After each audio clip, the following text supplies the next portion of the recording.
After days and nights of the journey recording and then collating pieces of the creative collaborative process, the geese came into my dreams. They spoke of community, vision and goals. And somehow the veils between the archetypal and the everyday vanished.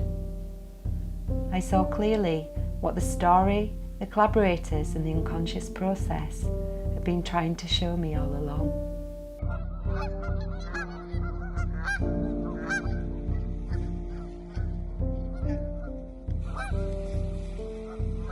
I've seen you in that, but... No, just generally speaking, it's very collaborative, the environment you've got here. I mean, I feel like I can say whatever I want, which is for better or for worse, for everyone involved. Yeah. Yeah, I feel pretty good now making the film. We go into a groove. Everyone knows what to do. Everyone knows what to do. Yeah. Is that quite key, do you think? Oh, aye. But here it's a bit more, at the moment it's a bit more like, that's from the onset. Well, yeah, because I knew exactly what I was doing coming in. Yeah, so. Of her trying to cover up how she was feeling, or trying to express how she was feeling through makeup, and the difference between how she was on the ferry to how she is in the house, and how many masks maybe she puts on. So every time I'm doing makeup, I'm basically asking Sam, like, oh, how do you think Corin would be wearing her makeup, or would she be wearing any? How do you think she's gonna look? So for this one, compared to last night, it was Corin sitting, she's had fun, like she's put on how she feels, like a good time. Whereas this is more her trying to blend in with society and be more normal. And like, right, I have to be me, I can't be me, I've got to be like city man now. So it's a lot more toned down, a lot more average. And it's even less than like Sally would be wearing. I mean, you've been nice and supports me really. I need that reassurance of having someone there, a second pair of eyes, just to sort of support my decisions and, you know, be the wind at my back.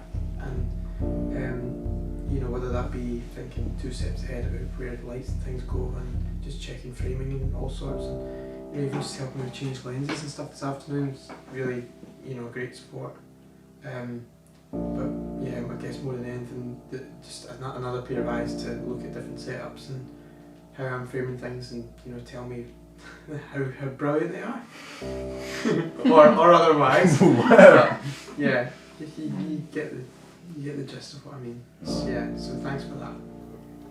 And certainty with it. And in terms of you jumping into this character now, obviously you've got this kind of underlying kind of feeling, obviously we always get kind of a bit of adrenaline going into it. In terms of balancing out kind of this undertone for Corin feeling kind of like, oh, I've got to get this right. What do you need to kind of distinguish that, you know, you are doing things right and you've got this kind of flow to play with?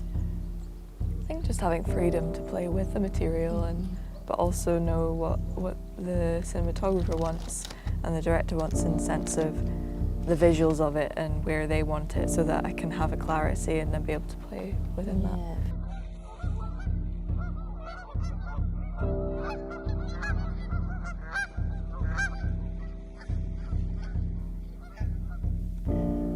The mood singer, with her loaded intensity and her persistence to draw the protagonist to fall into her bag of stories and mythical ways, is in fact the ancient Carlach with her crane skin purse. She is a wisdom keeper who has the keys to every story. The cranes, they are the geese here, holding the eternal myths. They show us that the only way forward is through collective vision and a care for all.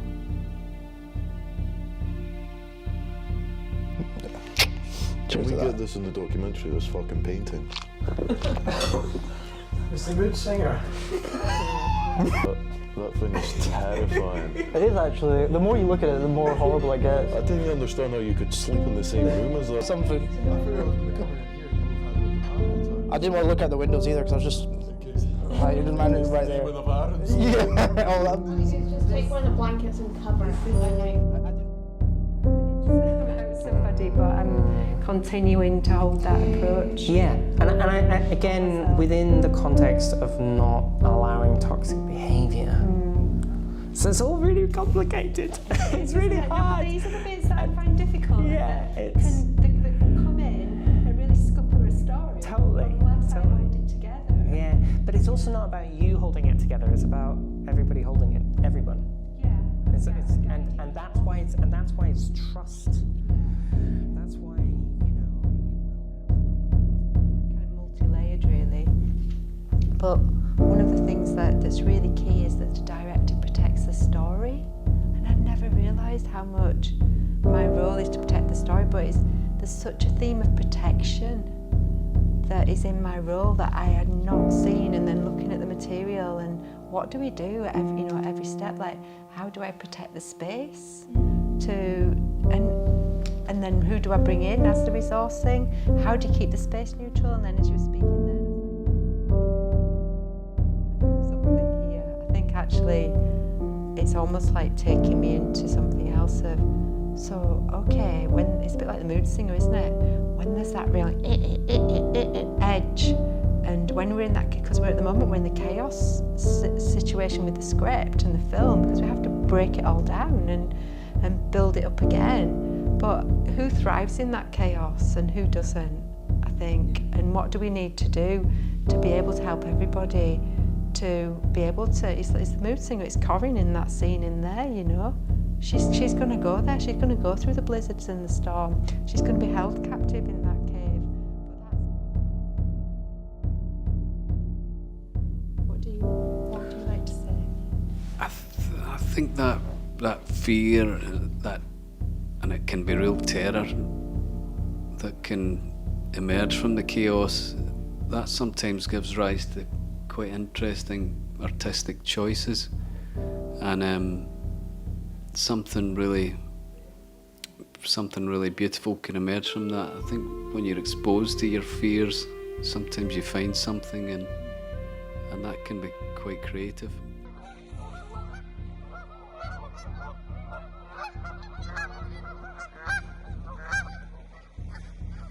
So what's the colour of orange feeling like now? I want more of it. You want more of it? Gosh, what's going on with this orange? No, I just want to be surrounded by orange. The two actors. Yeah. What have you been finding and noticing as a fellow actor as well as? It's amazing to see other people's processes.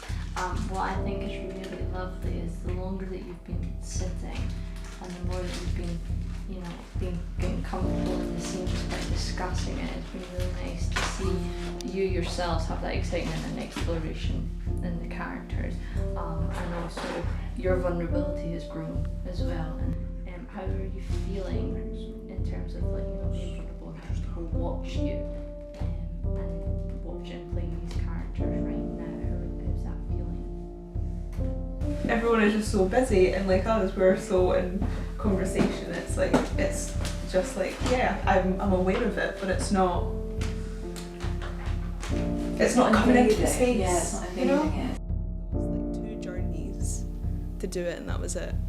And that was something we all got on the ferry, and we knew what we had to do, and it was 2 big scenes that were deep in that respect and emotional, and a lot of things could have went very, very, very wrong with that.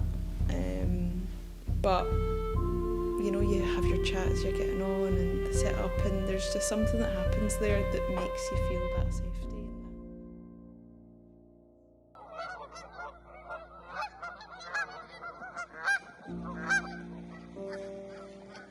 So predominantly, I've been working with the actors, and your well-being was like one of my key roles.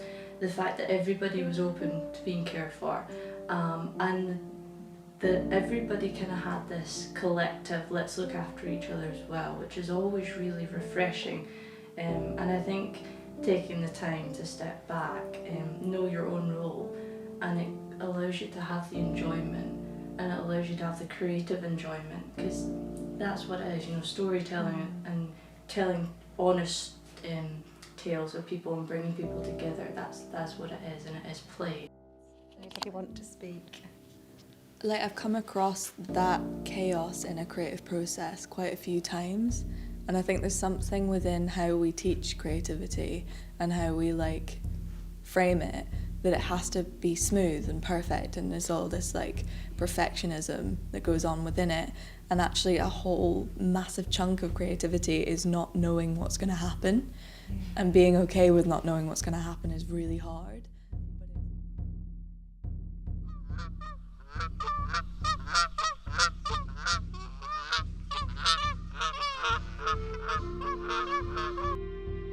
Corinne, the central character of the film Parallel Realms, enters the chaos of death when her grandmother dies. Her first bipolar episode is initiated.